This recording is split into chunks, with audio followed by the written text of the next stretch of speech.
So we're making sauerkraut. Need a good bowl, preferably stainless steel. Half to 1 tablespoon measuring spoon.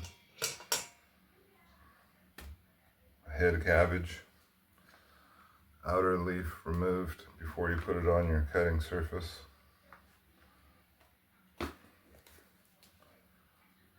I use Himalayan. You can use Celtic salt. This is pretty fine.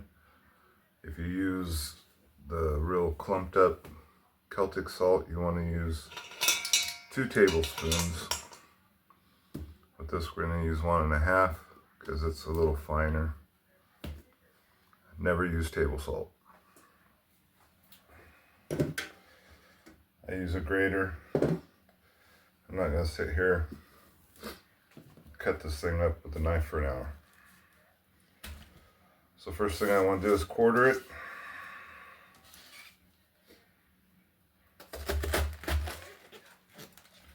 I want to get that core out of there.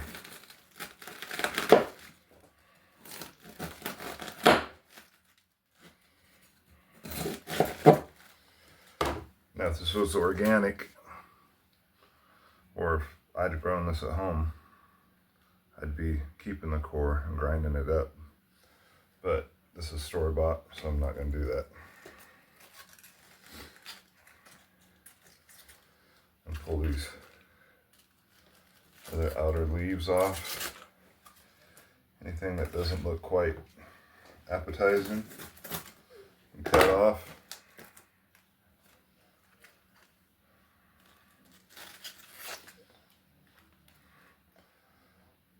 I'm going to keep 2 good leaves set aside.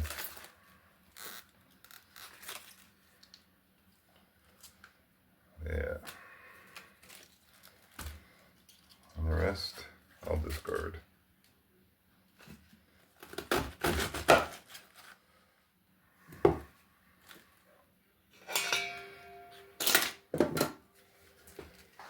Now,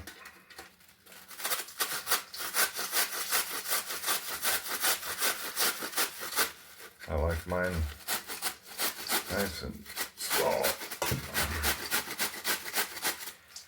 You can also use, if you want the longer,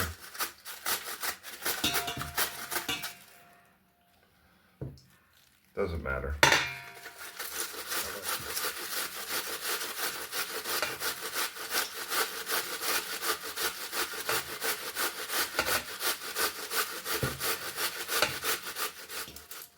Sometimes big pieces get in there. You can pull them out and chop them up. You can just break them up. Doesn't matter. It isn't going to hurt anything. It's all preference.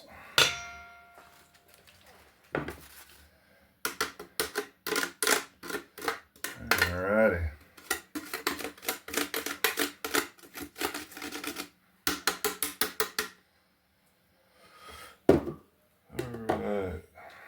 So now we got some leaves left over.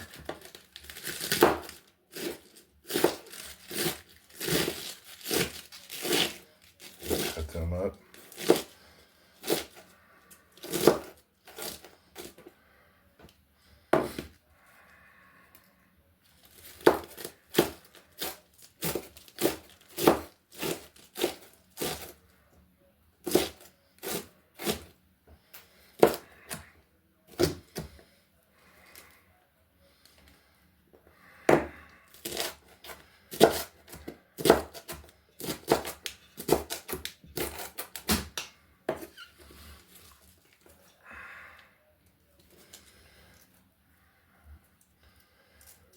And like I said, get some in there that seem a little big, break them up.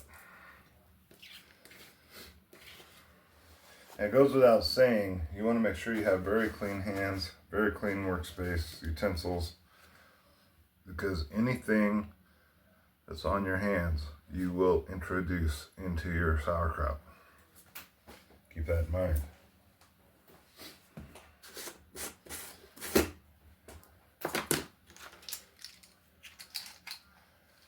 1 tablespoon.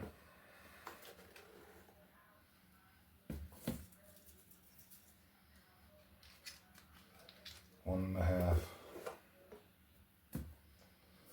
Well, this is half, so that's 1 and a half. I'm gonna go with just a smidgen more. That's a smidgen, if you didn't know.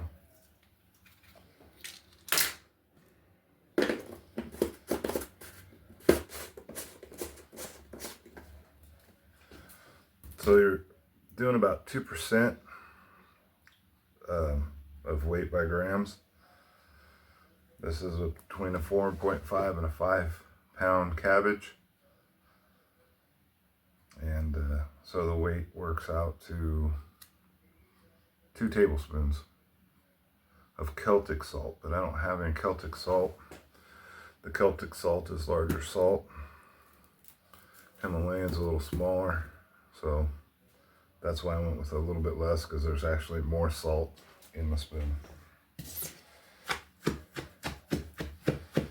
Now we just abuse it.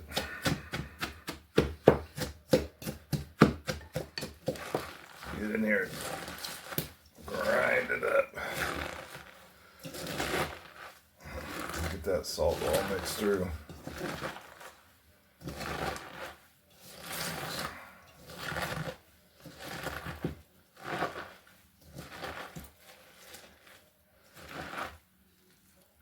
It's already getting all its juices going.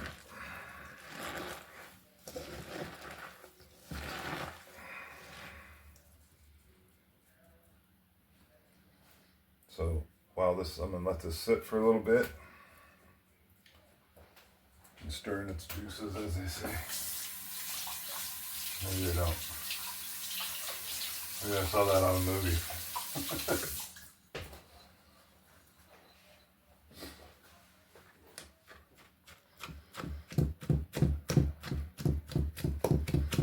This is making its own brine. But we're going to add a little distilled water to it in the jar to make sure that we've got good covering.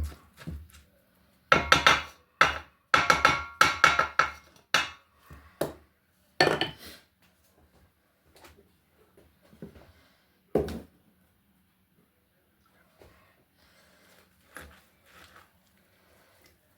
we start loading up our jar.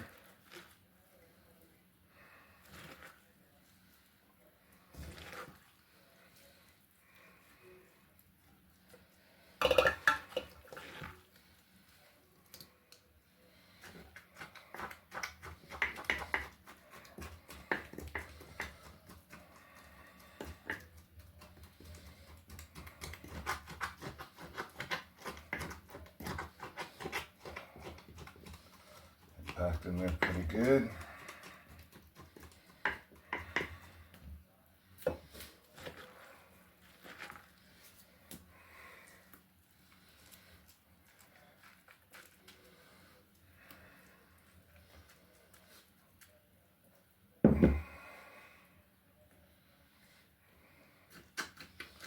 I want to leave you a little bit of room at the top, so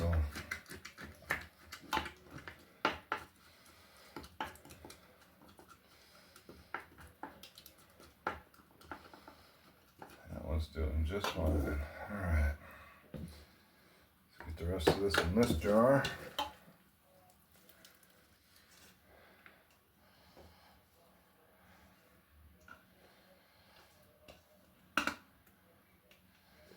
Okay.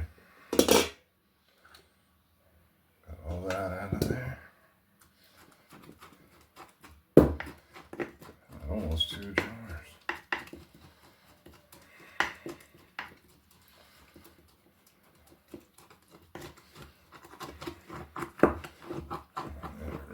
Pack it in.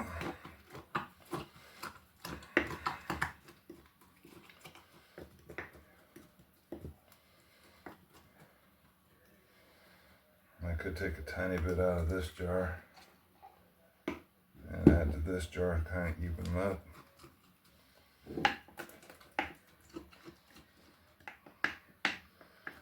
Now remember the leaves I said to put to the side?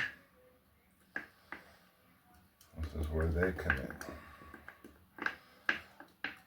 First we want to get all this off the sides and get it down under the brine.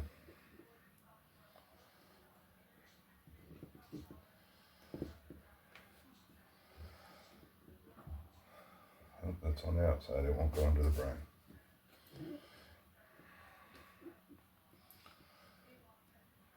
Same on this jar. You want nothing outside that brine. That will introduce molds.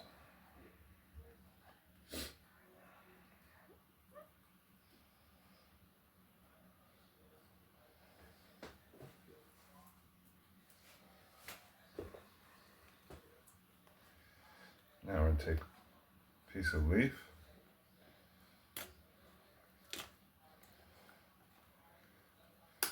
That's the size of the lid of the jar.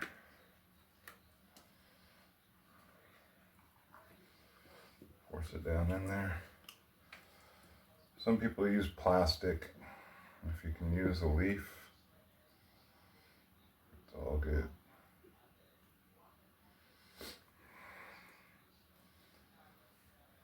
And then I use a weight.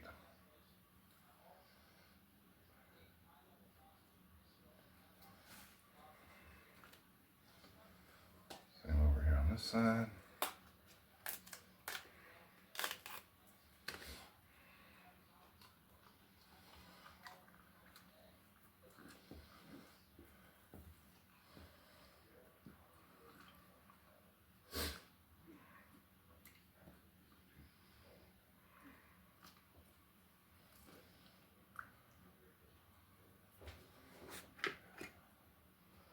And our weight.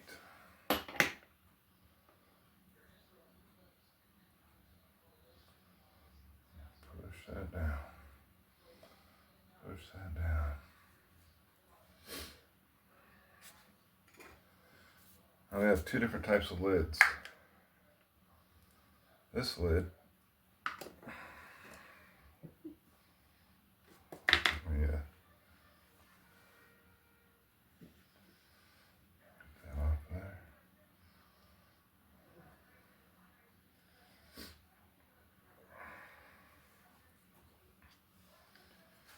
You don't have to have these lids, but it's best if you do. This is an airlock lid. This little bubbler, you fill it partway with water. Distilled water, because it's going to transfer back and forth.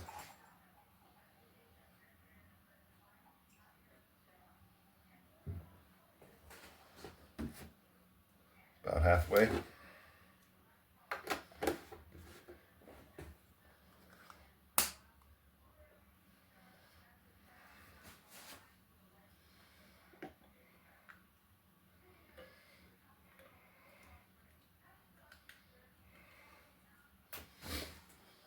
And you put in there, you don't want it to go into the water. But if it does it, it'll still let pressure out. It's just this will start filling up with your juices, and that's telling you got it too deep. So this one, I have a different type of airlock. It has this little cross thing in there. It'll let everything out, won't let anything back in.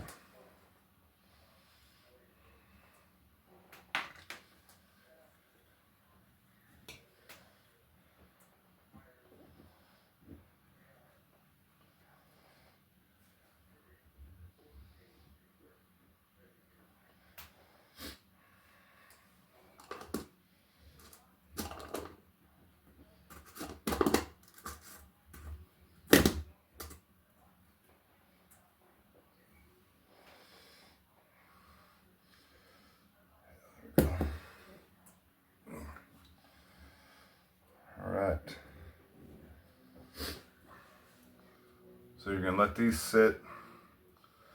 I would keep them out of the sun. Don't put them in your window. Some people put them in their window. I don't know why. But the sun does not help them at all. You want to keep them room temperature, 70, 75 degrees.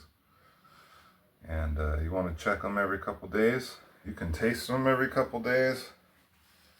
If you start getting a white, filmy looking stuff in there, that's called calm yeast. Use a clean spoon, take it out, discard it, no big deal. But if you start getting mold, it's always best. You take the mold out, see if you've got the food that something floated to the top, got out of the air, get that out. But then you got to really check it every couple days. If you keep getting mold in that jar, you need to throw it out. So, about 14 days, this will be ready to go in the fridge. At that point, you can change the lids, put regular plastic lids on it. You can put metal lids on it if you want, but it's going to eat them after a while. This is very acidic. It's really good for you, but it's not real good for the metal lids. And that is sauerkraut.